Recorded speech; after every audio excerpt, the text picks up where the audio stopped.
পরিবেশ বিপর্যয়ের একটি আতঙ্কের নাম পাহাড় ধস। ভারী বর্ষণে ঝুঁকিপূর্ণ হয়ে ওঠে পাহাড়ের পাদদেশ।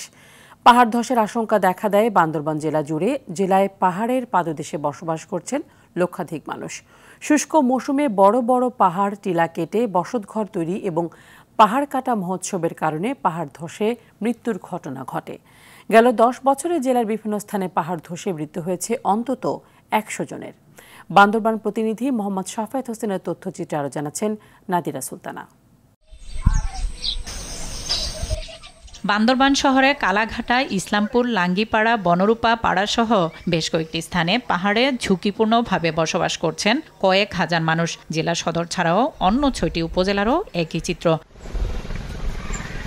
ঝুঁকিপূর্ণ বসবাসকারীদের বৃষ্টি হলেই মাইকিং করে আশ্রয় কেন্দ্রে সরিয়ে নেওয়া হয়। তারা বলছেন সরকারের পক্ষ থেকে অন্যত্র আবাসনের ব্যবস্থা না করায় ভিটেমাটি ছাড়তে চান না তারা। প্রতি বছর বর্ষা শুরু হলে প্রশাসন নিরাপদে চলে যাওয়ার জন্য মাইকিং করে থাকেন।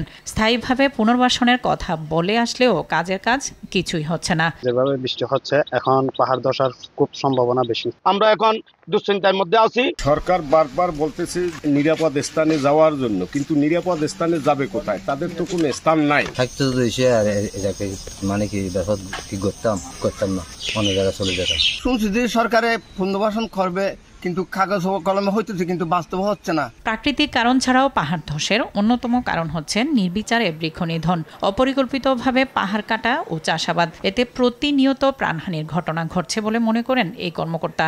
আমরা যদি পরিকল্পিতভাবে চাষাবাদ করি, আমরা যদি নিয়ম মেনে ভৌত অবকাঠামো তৈরি করি এবং পাহাড়ের গায়ে লেগে থাকা পাথর যদি উত্তোলন না করা হয় এবং যদি নির্বিচারে বৃক্ষনিধন না করা হয়, তাহলে আসলে আমরা অনেকটাই এই ভয়াবহ অবস্থা থেকে রক্ষা পেতে পারবো।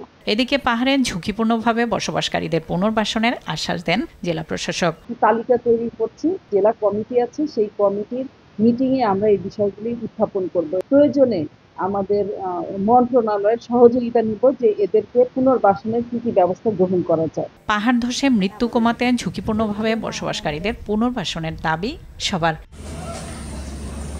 নাদিরা সুলতানা, RTV।